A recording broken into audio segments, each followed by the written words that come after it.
September 7th, 1938. The patient frequently indulges in recriminations expressed in an explosive tone of voice. This morning she threw away the milk, saying it was full of urine, spittle, and all kinds of other filth.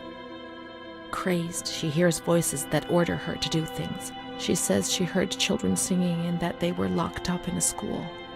January 20th, 1939. Introverted, dazed, cannot focus on anything. When questioned and stimulated, she starts crying and weeping. At other times, she laughs. June 1st. Apathetic, eats very little. She refuses to be touched. Does not respond. Spends her time in the grounds. The cooks report that she sits on a bench in front of the kitchens. October 14th. Return of impulsive behavior. This morning she asked for 2 eggs to make zabayoni, but when she got them, she threw them up in the air. Excited, clamorous, slightly confused, takes her clothes off. December 8th. Tied to bed for 15 days. High-spirited, tends to make witty comments and use vulgar words, laughs hysterically and pleasures herself. The nurses report that about 2 weeks ago she remained in the showers on her own and didn't want to leave. They said that when they took her away, she swore at them and then lashed out and bit them. 2 nurses had to be treated for their injuries. They've kept her tied to the bed since then. Transferred to the slightly agitated ward, from the care of Dr. B to the care of Dr. C. I was with Amara in the showers. My memories are terrifying. They're not real, are they?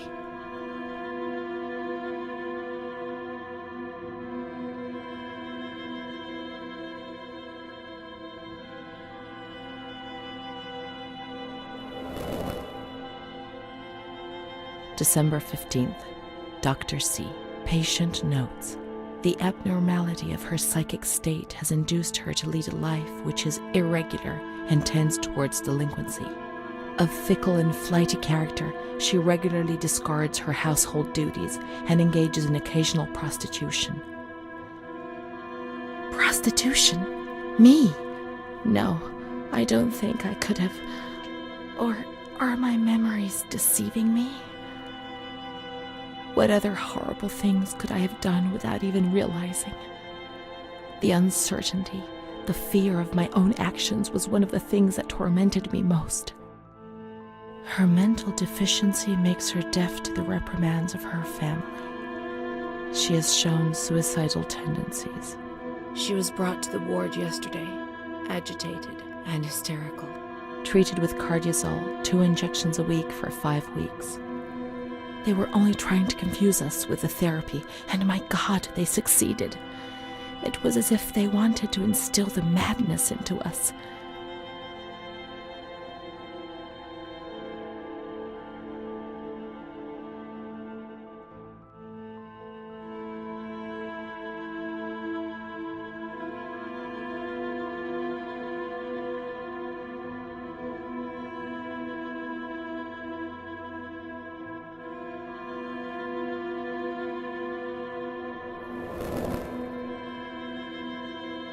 June 2nd.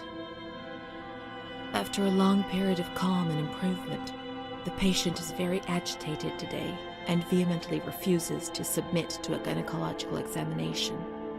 She swears and curses those helping her, flailing her arms and hitting them.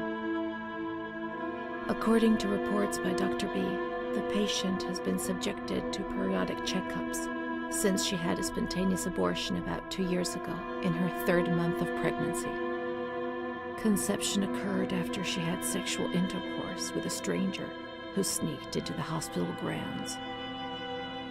Details are contained in the charges filed at police headquarters in Volterra, a copy of which is attached to these clinical notes. ES therapy. That's how the reality is concealed. It has all been planned very carefully.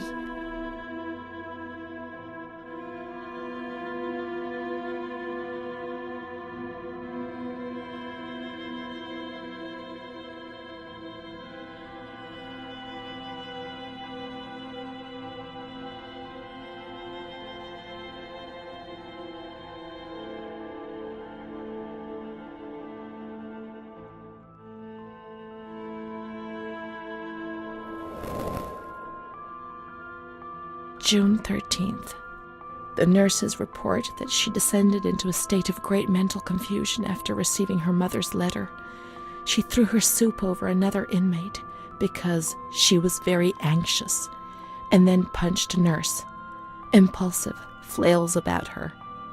She rails against the doctor in vulgar terms while he is examining her, lashes out and spits.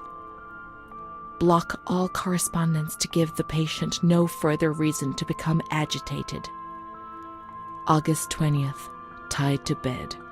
The nurses report that the patient is extremely agitated after the visit of a relative or family friend.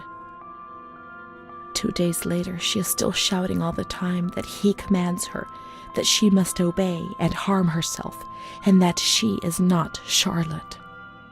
All visits forbidden, constrained to bed, and intensification of ES therapy until we achieve results. No contact with the outside. That way nobody knew what was happening within these walls.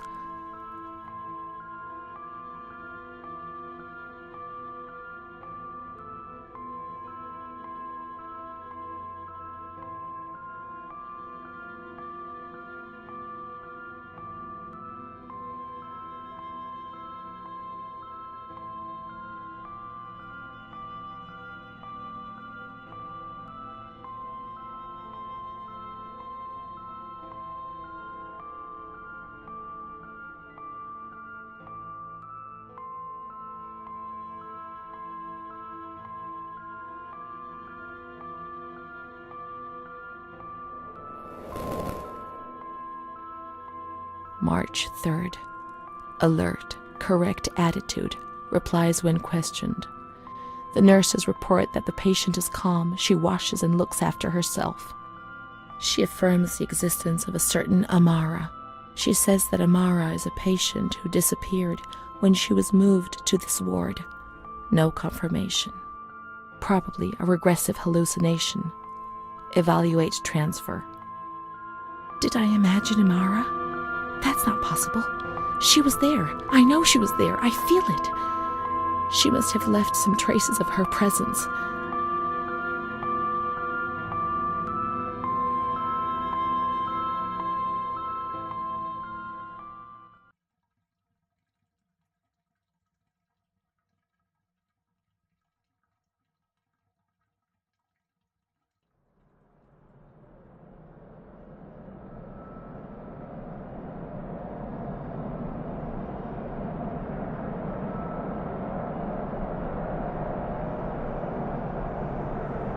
My name is Renée.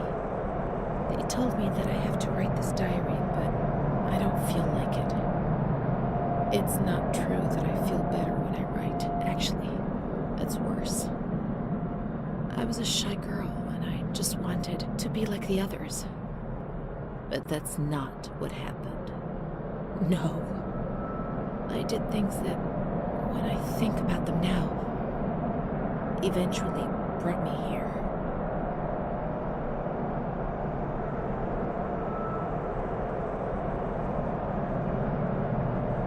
Everything started with that damned light. It happened for the first time when I was still a little girl. I was 6 or 7. I was walking outside school when suddenly the noise started to melt into an indistinct rumble. The light increased out of all proportion and everything lost its meaning. I could no longer recognize anything. Objects, people, words, not even myself.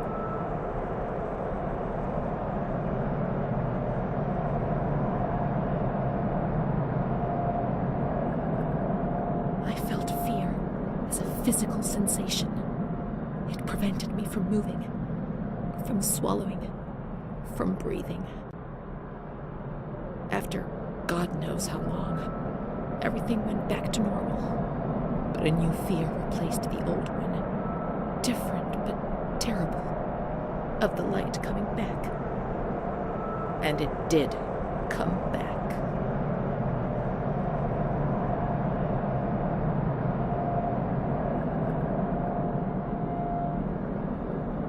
My memory of those years is hazy, between the age of about 7 and 10.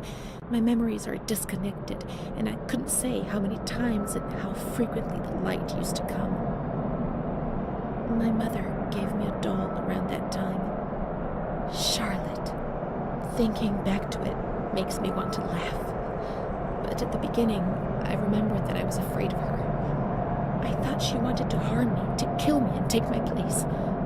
But when the light came, she would stay beside me, and her presence.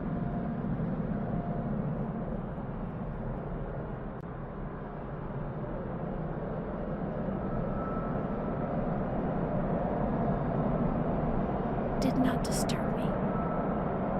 I was able to talk to her, and so she became my best friend. At least until I was in grade 2, when everything changed. She didn't laugh at me, and if I had to say something to my mother, I asked her to say it. When things inside me turned bad, she was the only one I could turn to. Now all of this makes me blush, but Charlotte was a real friend to me. I knew that she was just a doll. I wasn't stupid, but at the same time, she was real too. I don't know how to explain it. It's difficult. My mother would cuddle her and tell her things.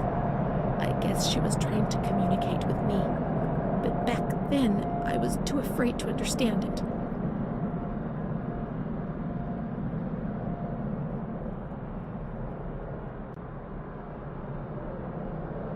I didn't tell anyone about the light. I knew that something terrible was happening to me. I thought that I would die, and the shame I felt was so deep that an uncontrollable restlessness took over me. I was afraid when other people were nearby. I saw fingers pointed at me, mouths laughing, condemning me.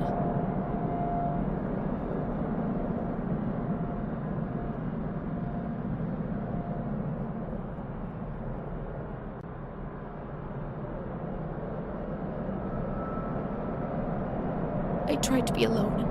I would sit down on the ground and, curled up in the dark, I would repeat a word, any word, in continuation. This helped me not to think, not to lose myself. I would spend entire days like this, hoping that my mother would ignore me. Her compassionate words hurt me and terrorized me even more, and so I had to.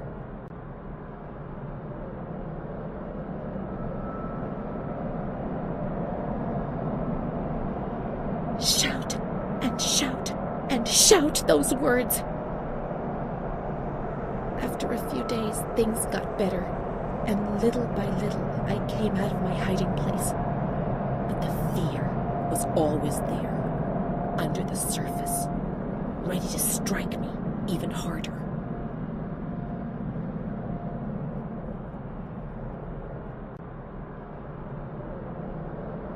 I remember a recurring dream from that time.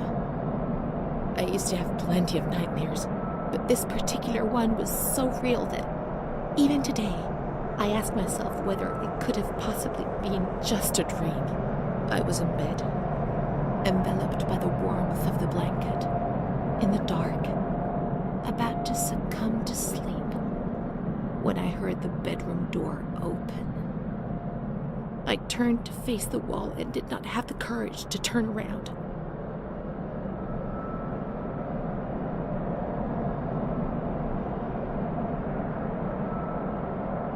I only saw a shadow cast against the wall by the light filtering in through the door.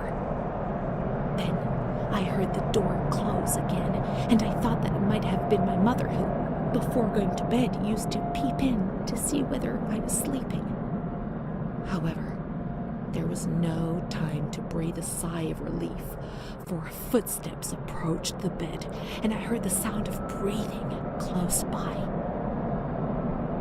Fear paralyzed me from head to toe. The blankets were pulled back. I remember the chill of fresh air on my spine. Someone sat on the bed, and I trembled.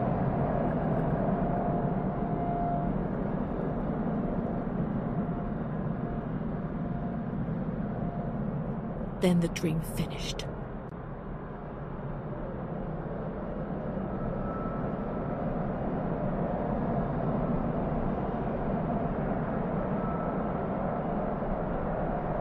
The light often came when I was at school, turning my fellow pupils into puppets that would terrorize me.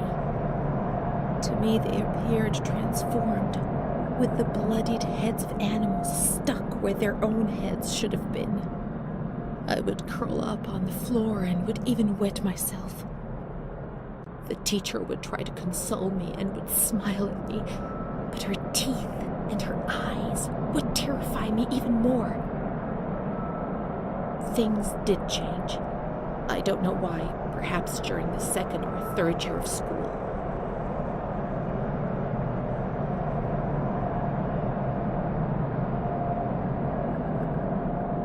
It was more or less in the same period that I became friends with Bruna. I remember the sensation of joy I experienced when I felt almost normal. The light isn't coming. The dreams have gone, and I have a real friend, one who speaks to me. I would repeat this to myself proudly while looking in the mirror, where I no longer saw an embarrassing reflection.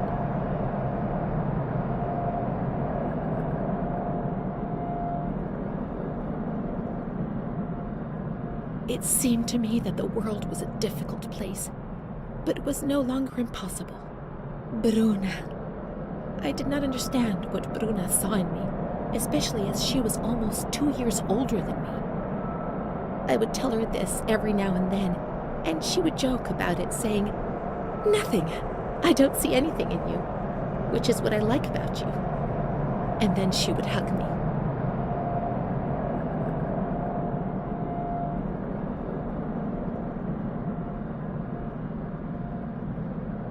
But one day, she was sad and pensive, and said to me, "You and I are the same. Don't be fooled. You are reserved and honest, and I'm not. But that's the only difference between us. The only one." Then, she began to cry. I was struck by the perception in her words, but only today, after re-examining my past, do I understand what she meant.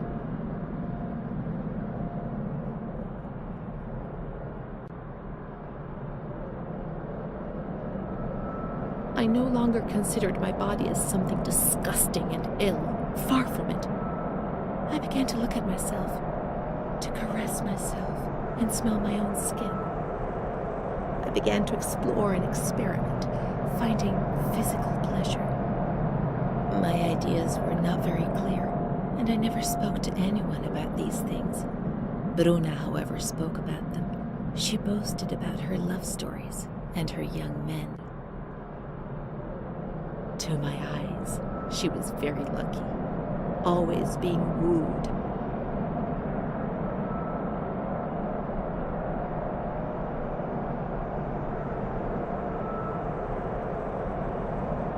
By marvelous, generous, and kind boys.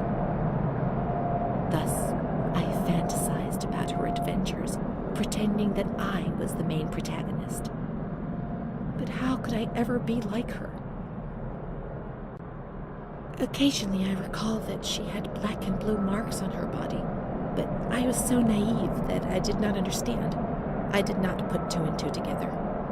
It was Don Gino who explained things to me a few years later.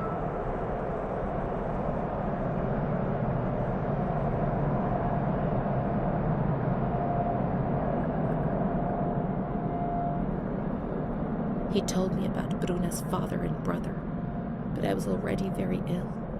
The light had returned, and that thing made me suffer even more. It was my world, and it was crumbling. When I spoke to Bruna about it, she turned her head away and was silent for a long time.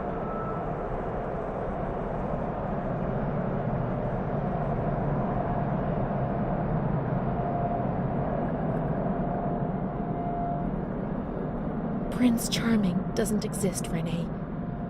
At least not for us. I was 14 years old. I didn't think it was possible for a boy to look at me and desire me. When he asked me if I wanted to go for a walk, I didn't say anything. I didn't even have the courage to look at him.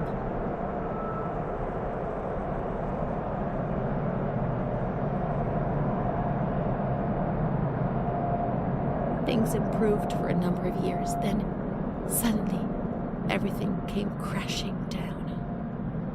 One evening, I came home drunk, and the following morning, a terrible crisis overcame me. All of a sudden, what had I done? I was terrified. I thought I'd lost my sight. The light burned my eyes from inside. The memories of the previous day emerged in bursts, images, flashes, which unleashed something monstrous inside me. Repetition of words was no longer sufficient. Now there was a voice in my head which repeated them louder than I did, and they were words of accusation and blame. So I covered my ears and shouted and hit my head against the wall and threw up.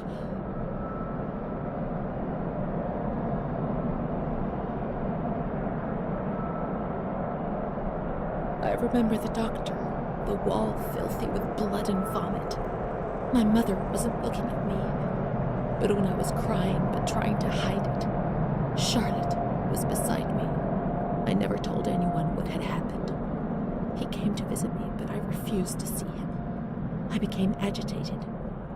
I think he liked me, even though things turned out badly. In that period, I began to suffer from memory loss. The few things I learned didn't please me at all. He told me that I was looking for him. It was all my fault. Bruna told me that sometimes I got drunk. People in the village gossiped about me. Sometimes I was covered in black and blue marks. I didn't realize what was happening to me, what I was doing. I was no longer in control of my life. From my little corner.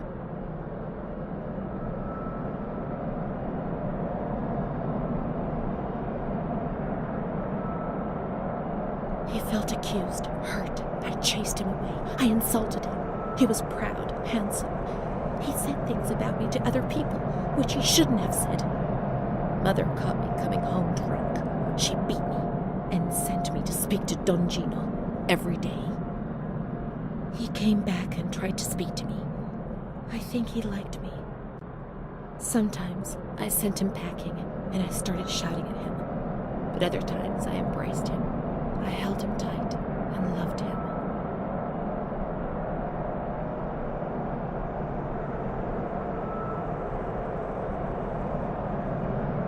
But he couldn't bind himself to me. I was 16 and ill. I had no future. I didn't get out of bed for weeks. Then I did things I was ashamed of. I slept with men. The guilt tore at my soul. And the light came back to torture me. I invented stories to justify my actions. I couldn't bear my own weight.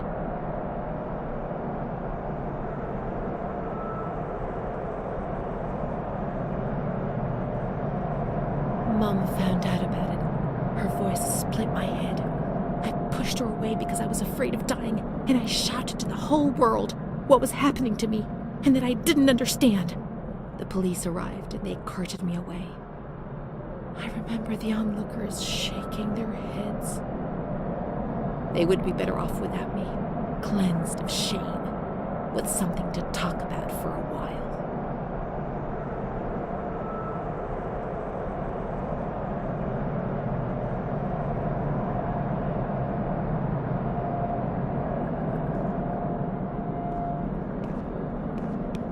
We can look for her things in the storeroom containing the bundles of the patient's belongings on the upper floor.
These are Amara's things, I'm certain.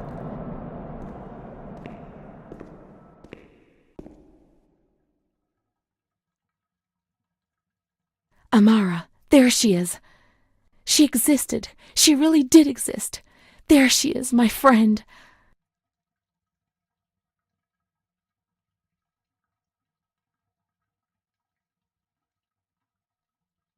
Here we are together. How could I have imagined for a single moment that she never existed?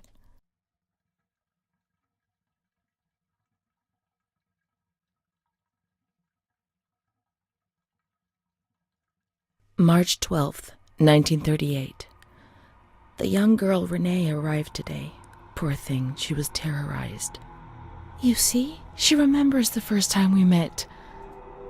I talked to her mother, the dear lady, and she expressed her fears to me, and I promised I'd keep an eye on her daughter. The lady told me her daughter's doll had been taken away, and this worried her, because when she becomes depressed, as she is now, Renée barricades herself in her room and can't communicate. The doll becomes her voice, eyes, and ears. Dr. B said I'll soon get out of here. I'm sorry. I'm so sad to leave Renée. I won't be able to protect her anymore. My poor friend. She was hoping to be able to get out of here, but nobody ever leaves this place. That poor girl is really ill. I am the only one she ever speaks to. I told her I was leaving, and she stared at me, saying that I would never leave. It was quite unnerving, and then she started to cry. I felt like crying too. She didn't say anything else. What worries me is that I'm sure that terrible man is watching her. He was the one who brought her here, and of all the good people, why did it have to be him? She knew. I told her everything. She knew about that man. That's why they wanted to make her disappear from my life. But I instructed a nurse friend of mine to keep an eye on her, and I'm sure she will, because she's a good woman. Her friend the nurse. I vaguely remember. She worked on this ward.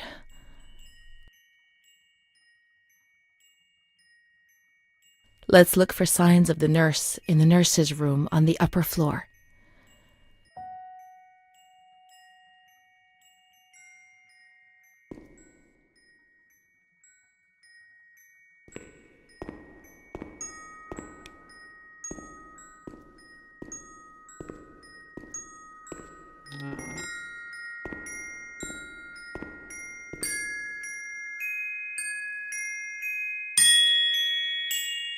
She worked mostly in the Marigliano pavilion. Let's get out of here and find that pavilion. Renée was alone here. Charlotte had abandoned her. And without Charlotte, Renée couldn't communicate with the outside world. Mother knew that.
She's kind to everyone, even me. I felt a little better when I saw her. The sick children laughed and played with her. Not even they could frighten me. Don't annoy Renée. She's a princess here. Didn't you know? She told stories. She said there was a war out there. But they stared at me and frightened me.